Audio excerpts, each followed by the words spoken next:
everyone, welcome back to the Makisode YouTube channel. We're glad to have you here.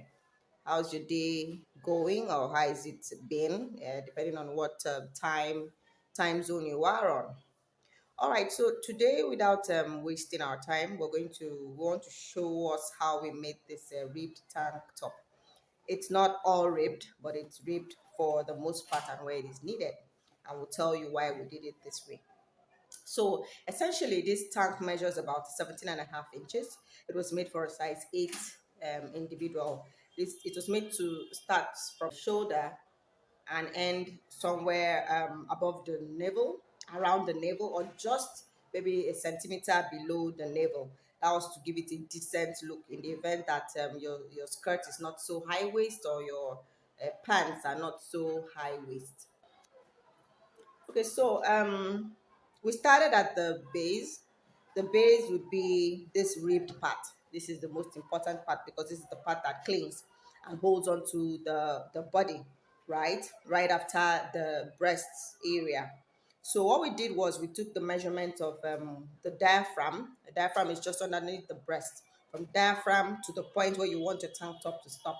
Yeah, we had a measurement of about 6 inches from the diaphragm to just above to the navel area.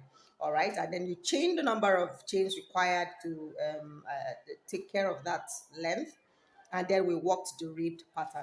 This ribbed crochet pattern.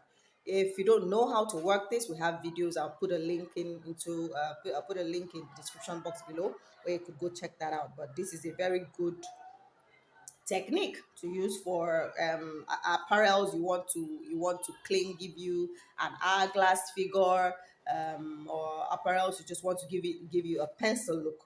All right, and so of course we know that the point between the diaphragm and the navel is a pencil fill. So yeah, we went with that. Now after we worked the number of rows that would take around, that would go around the body, go around the diaphragm. This person's diaphragm measured about, because this thing stretches. Yeah, this part of the apparel stretches. So about 32, you can see that. So it can stretch up to 32 inches, right? So when we got that, we now started to walk up in the round. Yeah, in the round, but diagonally, definitely, meaning we insert our hook at any point on the rib, yeah, and walk in each row across, right? And then walk in the opposite direction on the next row. So we'll be alternating like that until we got to the armpit, which is where the armhole begins. So when we got to that point, we had to stop so that we can make room for this dent, the dent where the arm would rest. All right, and then after the dent, we walked the back panel first. After that dent, of course, we walked the back panel up. We walked it upwards, right, to measure the length of the armhole.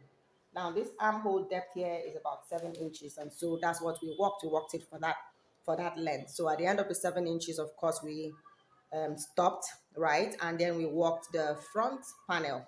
The front panel, we decided that it was going to be a higher up neckline. Now, if you want this neckline to be lower, whether you want it to be round, you can always start your separate the sleeves at the point here. You can even start to separate it from the point where you start the armhole, so it will give it this really deep deep indent, so to speak, right? But if you do not want this very deep indent, we didn't want a deep one. We wanted something high up here a bit, and so we walked up for a few rows.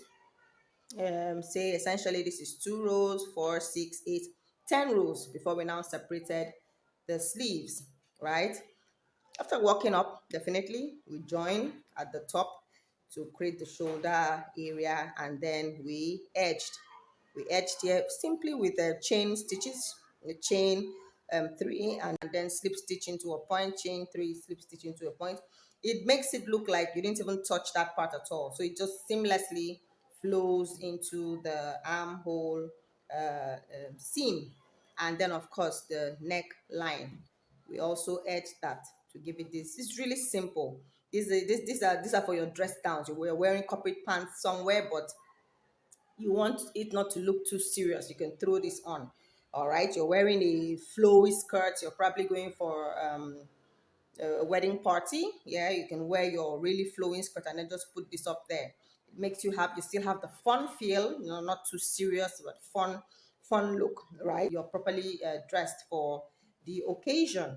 All right, so I don't know if you're new to our channel. If you are, do subscribe, like videos. We have loads of tutorial videos showing you different techniques of how we made different garments on our Instagram page. You'd see our Instagram handle in the description box, so you can always take a look at our different garments that which we've made. We also have videos that give you inspiration. Yeah, these videos get to tell you what it is we did during the week, and so you can always get tips and ideas of what to make next for your crochet wardrobe. Let me know your thoughts about this particular video in the comments. Let us know if there are other types of tips and tricks that you'd like to see, and then we'll bring it your way. Thank you so much for watching. Do not forget to subscribe. Bye for now.